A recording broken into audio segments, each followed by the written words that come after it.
Incrível como o garoto, após grave acidente, sobrevive por intermédio de Padre Pio. A história que vou relatar tem como protagonistas meu filho, Jorge Alberto, Justina e, claro, o Padre Pio. Remontarei a março de 2003, quando teve início o grupo de oração do Padre Pio, na paróquia do Sagrado Coração de Jesus, em Córdoba, Argentina. Em 23 de setembro, por ocasião do 35º aniversário da morte do santo, lançamos ao céu um globo com um cartaz bem grande do Padre Pio e a seguinte legenda: Senhor, faz que os grupos de oração se convertam em faróis de luz para o mundo. Exortamos os presentes a rezar em silêncio e a pedir o que desejassem. Todos concordaram em pedir que o cartaz chegasse aonde fosse mais necessária a intercessão do Padre Pio. O enorme cartaz preso ao globo percorreu 400 quilômetros até chegar à Colônia Alpina, província de Santiago do Estero, em 30 de setembro de 2003. O globo com o cartaz acabou pousando sobre um monte de alfafa, perto do qual pastavam alguns animais. Quis a providência que meu filho Jorge lá estivesse e levasse o cartaz para casa. Ao mostrá-lo, me disse convencido: sou eu o escolhido. Reconheço que naquele momento suas palavras soaram para mim como uma brincadeira supersticiosa.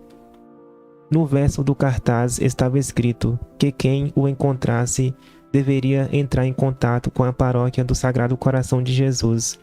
Foi o que fiz, após ter anotado o número de telefone.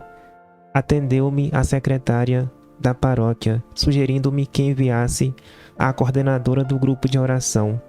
Ela ficou de me enviar estampa do Padre Pio para que rezássemos pedindo a intercessão dele.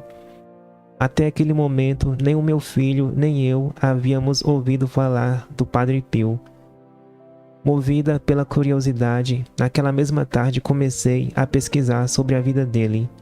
As estampas chegaram em 16 de outubro.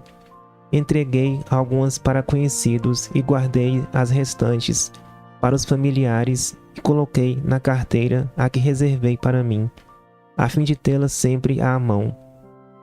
Em seguida telefonei para a coordenadora do grupo de oração. E desta vez a conversa foi mais longa. Ela quis saber em que estado chegara a imagem do Padre Pio, pois durante o trajeto ocorrera uma tempestade de vento e terra. Tranquilizei-a, assegurando-lhe que havia chegado intacta.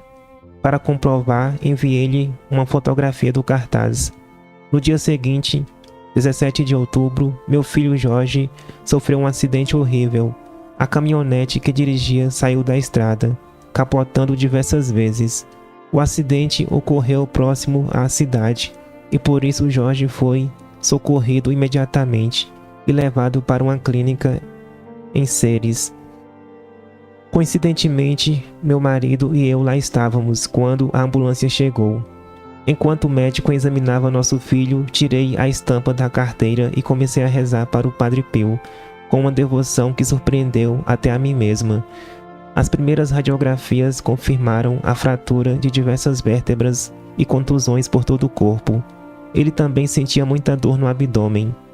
Como a clínica rural crescia de meios, o médico recomendou-nos trasladar nosso filho para o hospital em Córdoba.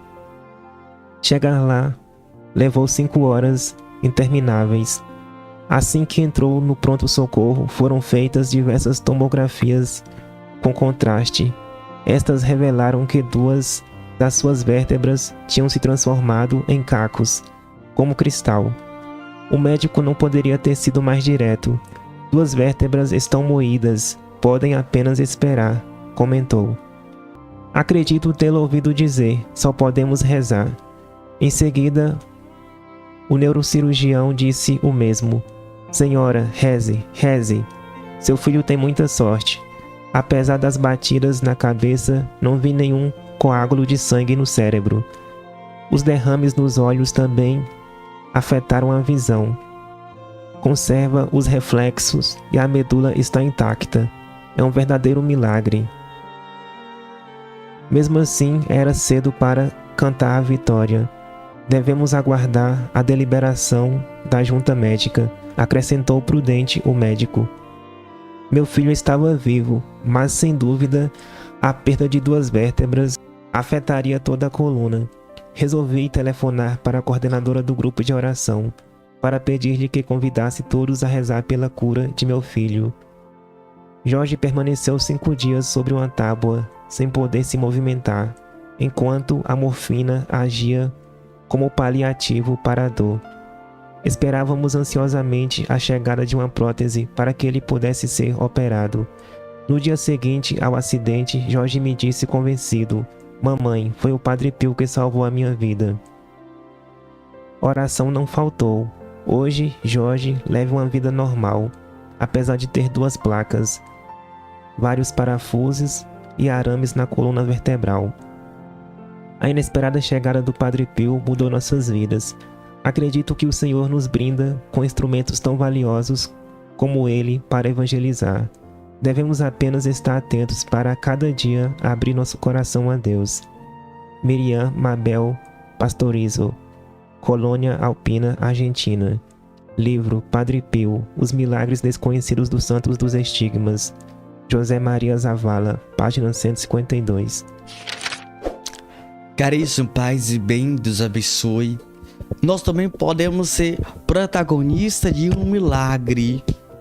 Quando a gente chega na vida de alguém, aquela pessoa se encontra decepcionada com a vida, angustiada, triste, e ela está prestes, que Deus o livre a qualquer um de nós, tirar a própria vida, e você leva uma palavra de motivação, de edificação, que consola, que cura a sua tristeza. Você também pode ser protagonista de um milagre. Você pode gerar uma decisão de mudança de vida, de entender que Deus o ama, Deus a ama. E é isso que nós precisamos fazer todo instante, todo momento. Você pode fazer isso agora, clicando no botão compartilhar, para que mais pessoas conheçam o carisma Padre Pio. Meus irmãos e minhas irmãs, veja, algo aconteceu. Padre Pio foi protagonista desse milagre. Mas está na hora de eu e você ser protagonista. Como, Enio? Eu já te disse, falando palavras que edificam e consola. Mas tem outra forma. Fazendo que pessoas rezem, peçam a doce intercessão de Padre Pio.